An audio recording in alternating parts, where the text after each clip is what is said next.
Hey, guys and girls, welcome to the game. Oh, welcome to a new video. Long time no see. I can't see you. Creepy. Welcome to this new video. Today we're gonna play.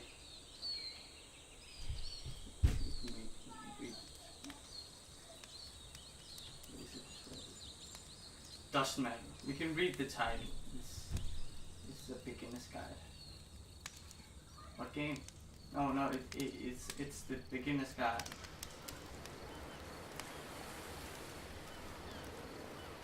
Basically, this is a game made by people who also make the same character.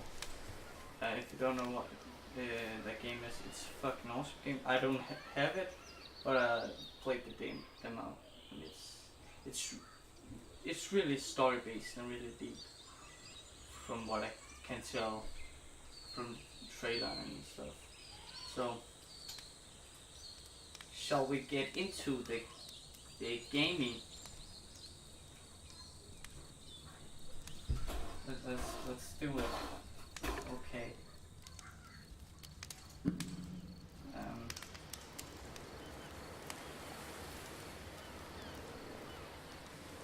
Yeah.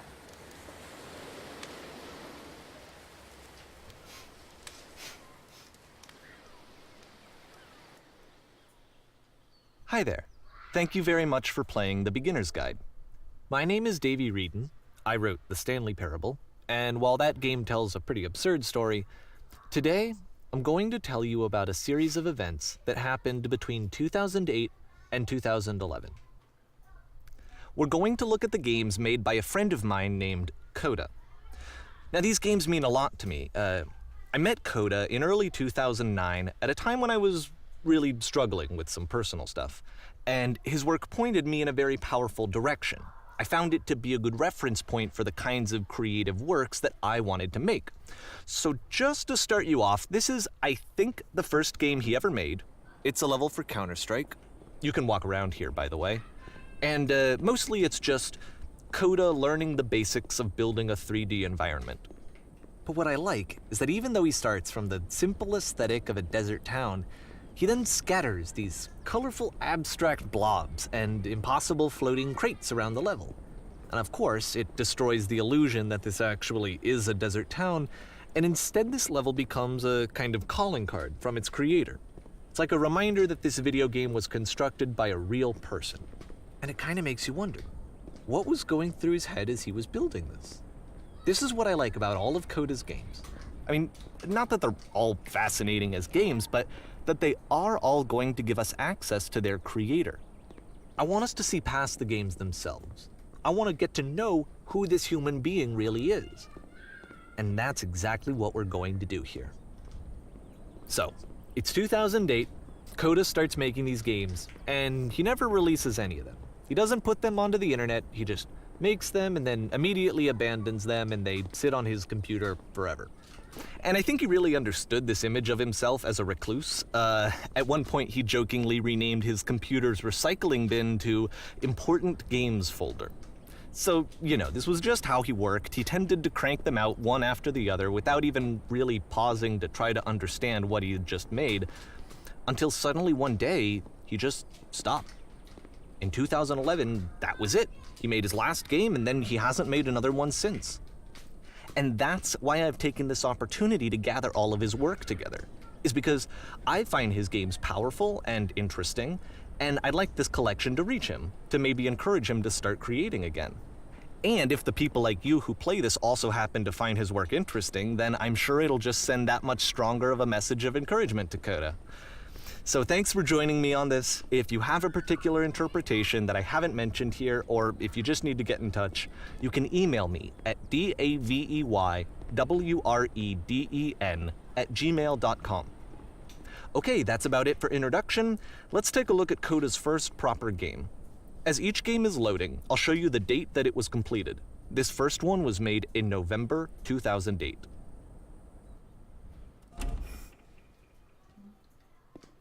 Okay. Oh Warning. shit. Whisper machine active. Shift destruction imminent. This way. This game is called Escape from Whisper, and it's one of the more generic games you'll see from Coda.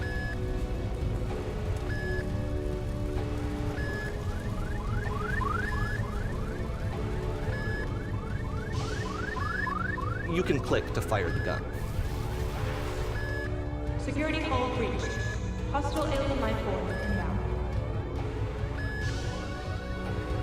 It kinda looks like this game was abandoned mid-development.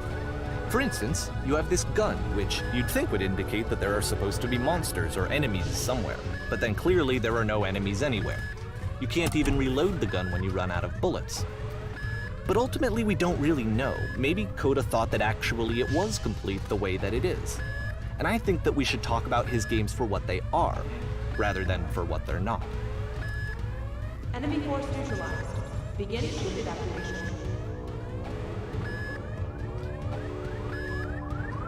I love how you can see the bottom of the universe from this room.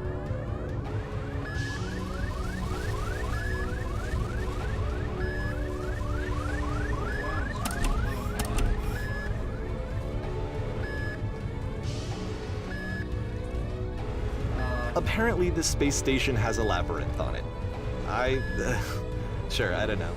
There's really no reason for it that I've ever been able to discern, so in the interest of time, I'm just gonna skip you on past it. Oh, thank you. Okay, this is the part that's interesting. The game has this narrative about the Whisper machine and how it has to be turned off, and then you get to the engine room. Hey, you there, in the engine room. You could save us all. That beam is powering the Whisper machine. We could disrupt it by introducing a great enough heat signature. If your body could stop the beam. It's so much to ask, but for all of our lives, would you do it? Could you give yourself? Yeah. I'm gonna do it. Let me pause here for a second. What you just experienced, stepping into the beam and then dying, is probably what Coda had initially intended when he was developing this level. But when he first compiles and plays it, something goes wrong. There's a bug somewhere. And this is what happens instead.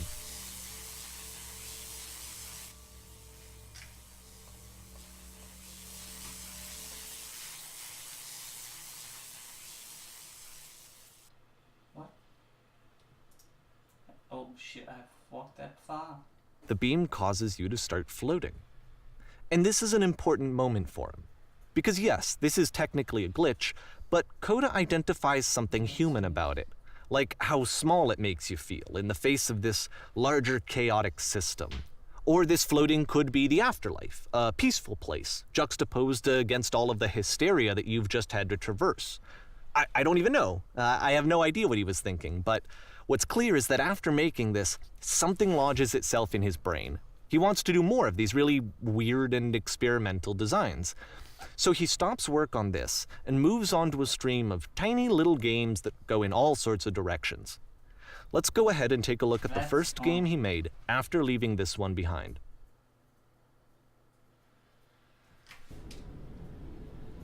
Hush. The past was behind here. Okay. I can't walk. Yep, in this game you can only walk backwards. That was behind her.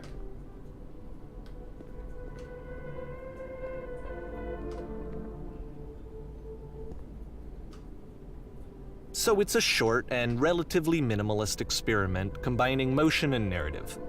It is less advanced than the previous game, but actually it seems to be more focused, more complete.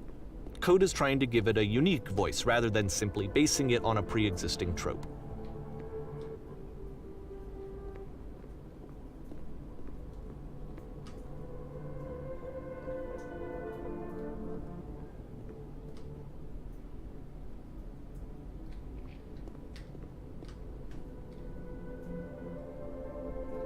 It's a short little thought, it says what it wants to say, and then it ends. Didn't need anything more than that. Which to me is why it works, because it gets out quick. Okay, next one.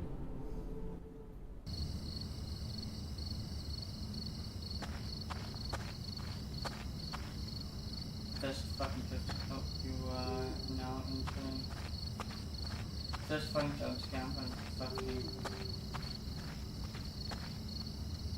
And that's it. Okay, the meaning of this game won't be clear just yet. Please be patient with me for a few more games, and I promise you'll see what makes it interesting. Oftentimes, Coda would put bizarre titles like this one at the start of his games. I wish I'd known him at the time that he was making these early games. He would really only talk to me about his work as he was making it. Once he stopped work on a game, like, that was it. It was dead to him. And I don't agree with that at all, but what are you gonna do? Just getting shot. Once you've been slowed to an absolute crawl, the door at the top of the stairs opens. So why, if Coda's not showing these games to anyone, why bother opening the door at all? Well, to show you, I'm modifying the game here so that when you press enter, it'll bring you back up to full speed so you can enter the door for yourself.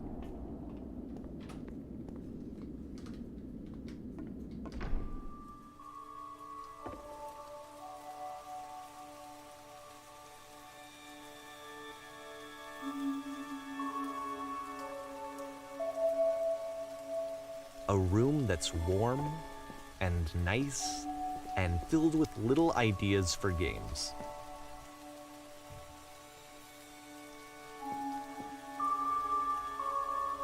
Coda would often tell me that he didn't mind if people thought of him as cold or distant. He said that he knew that he was actually a vibrant and compassionate person, but that it takes time to really see that. It can be a very slow climb to get there.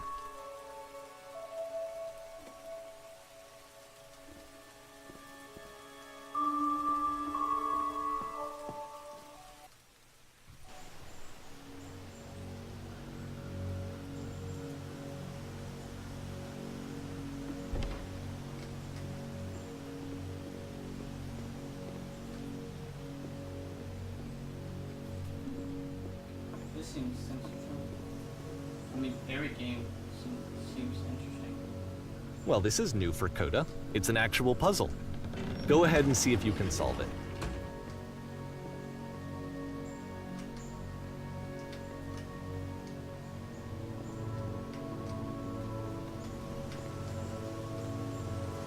I can't get up now, but... Wait, this thing?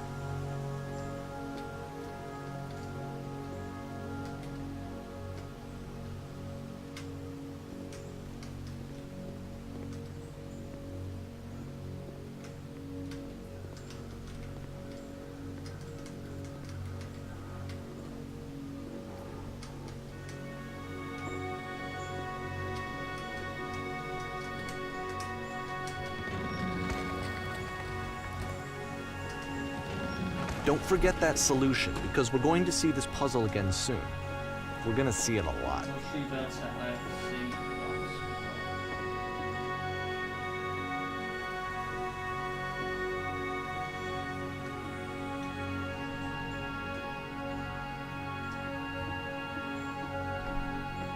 once. So that seems to be it, right? You walk down a corridor, you solve a puzzle, you get to the end. Simple enough.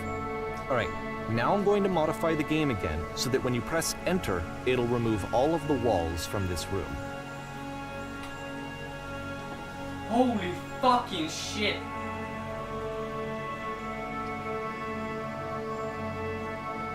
How about that? There was more to it than we had any way of knowing. I actually find it funny that this game comes after the Stairs game, since they essentially convey the opposite idea. So, in the Stairs game, a dull exterior concealed a rich interior. And then, in this level, a dull interior hides this fantastic outer world. Either way, I think that the point is the same, is that most of the time you don't get to know what you're missing, or even that you're missing anything. That's not your role as a player. So if your role here is not to understand, then what is it?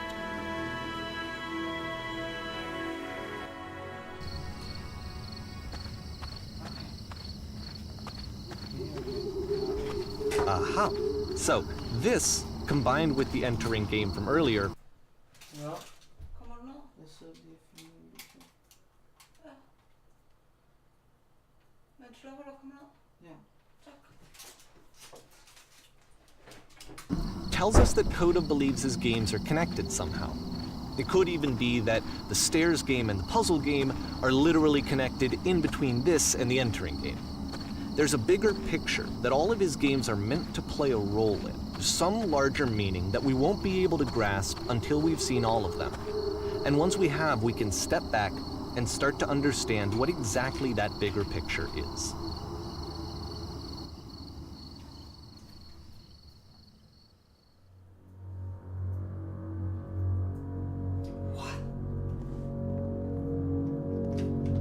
Wait, does this go up? This goes up. Let's talk about video game development for a second. Every video game runs on what's called an engine, which determines what the game can and cannot do. So in other words, the engine is a set of tools for game development. This nice restaurant. To make all of these games, Coda is using an engine called Source. Like all engines, Source has certain things that it does well, and it has certain things that it does poorly. One of the things that it does very well is boxy linear corridors. That's why so many of Coda's games are set in these large, flat, empty rooms, is just because he's working with what the engine does well. The tools available to the creator shape what kinds of creative work they're going to end up making. You might consider paying attention to the architecture in Coda's games to notice how they seem to stem from an engine that's very good at producing linear, boxy corridors.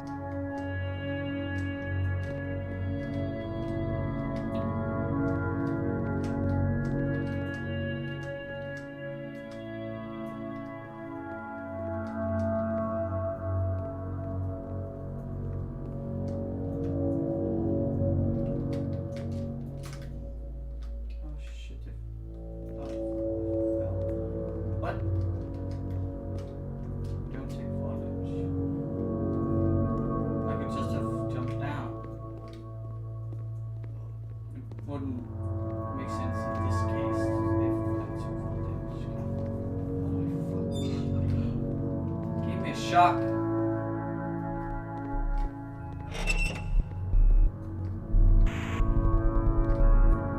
Nice music. That reminds me of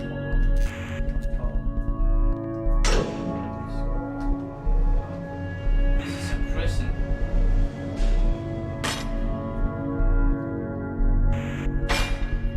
This prison, funny enough, in Coda's original design, the doors stayed shut for a full hour before letting you go. If you don't mind, I think we're gonna skip that. This is something that he and I used to argue about a lot. You know, whether a game ought to actually be playable, whether it means anything if no one can get through it. And I would always defend that, you know, all this work goes into the game, why not make it playable and accessible? And so we just got into heated arguments over it, and there was one time that after one of these conversations, he went home, and a day or two later, he sent me a zip file entitled Playable Games that was full of hundreds of individual games, each of which was just an empty box that you walked around in and nothing else. Believe me, I played every single one of those just to find out if there was like a gag hidden somewhere. There wasn't.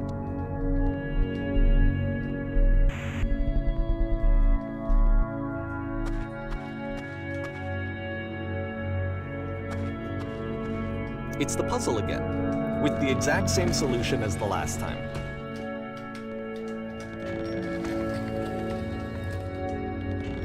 There's still no clear indication of what makes this puzzle so special that Coda is going to return to it over and over. But I promise I'll share with you my interpretation very shortly.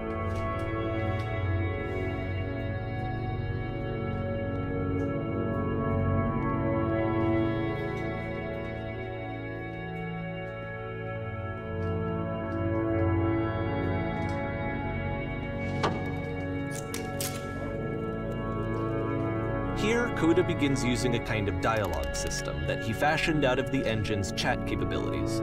Use the 1, 2, 3 buttons on your keyboard to respond.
and so we make one last descent down to the final floor of the level.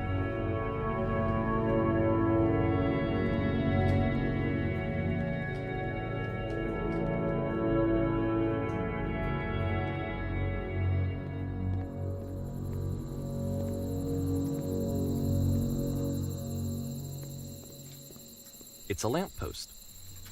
Okay, I can't tell you quite why, but for some reason, Coda fixates on this lamppost. It's going to appear at the end of every single one of his games from here on out. I'll tell you what I think. I think that up to this point, he's been making really strange and abstract games with no clear purpose, and maybe you can only float around in that headspace for so long. Because now he wants something to hold on to. He wants a reference point. He wants the work to be leading to something. He wants a destination, which is what this lamppost is. It's a destination. We're gonna see it in the work as well. His games are just gonna become a lot more cohesive, a lot more fully developed, with more of a clear idea behind them. And as we go, that idea will get clearer and clearer and clearer.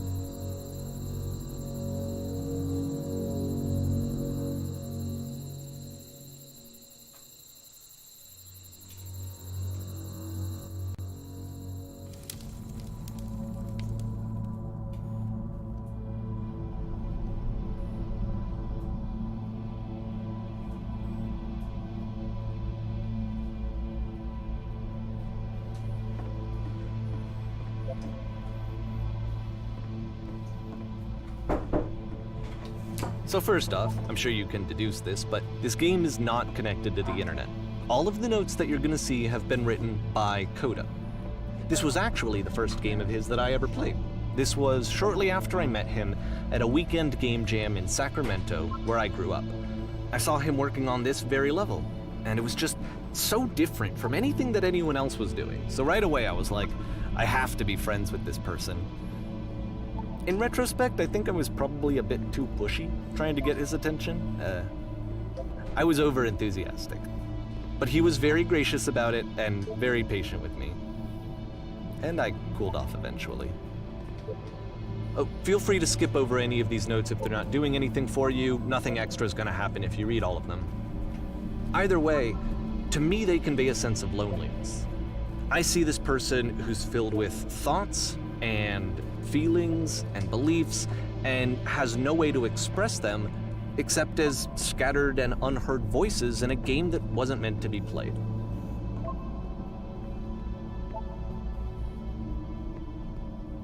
But it's ironic, isn't it, that in playing this game and seeing how alone Coda often felt, that we get to know him better and actually kind of connect with him.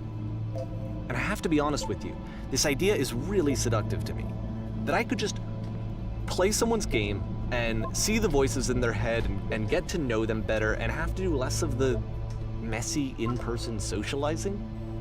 I could just get to know you through your work. I think this is why I always liked Coda's games so much, is because it felt like they let me have that connection. I felt as though he was inviting me personally into his world. And then I feel less lonely too.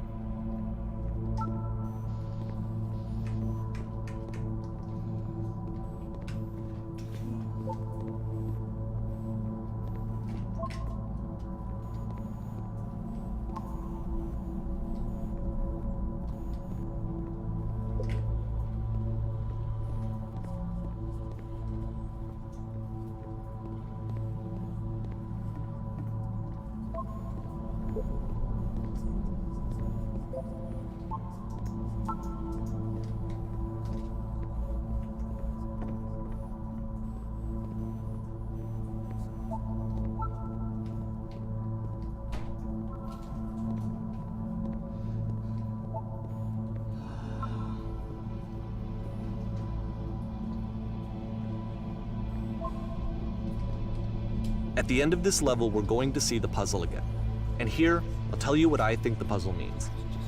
Each of these games represents an idea that was on Coda's mind at the time that he was making it. And the puzzle is a way of closing the door on a previous chapter of his life before moving on to the next one. In each of his games, after exploring a theme that, he might find difficult, Coda can then place this puzzle that he knows has a reliable solution, he understands exactly how it works, and so it gives him a simple mechanism for moving on. And because there's this dark area between the doors, a space between spaces, before you move on, you get to pause. Just for a moment, a few seconds to reflect on and let go of the events that led you here. To step back and connect the pieces together. To grasp at that elusive bigger picture.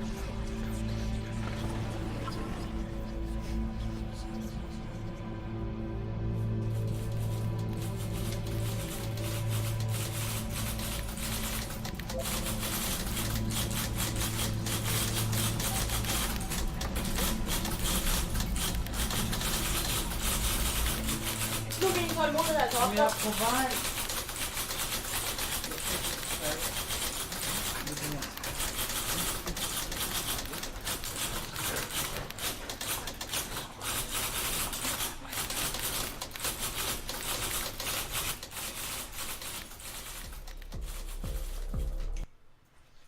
Okay. Okay, guys, so I'm gonna leave this episode right here. Let me see you in the next video.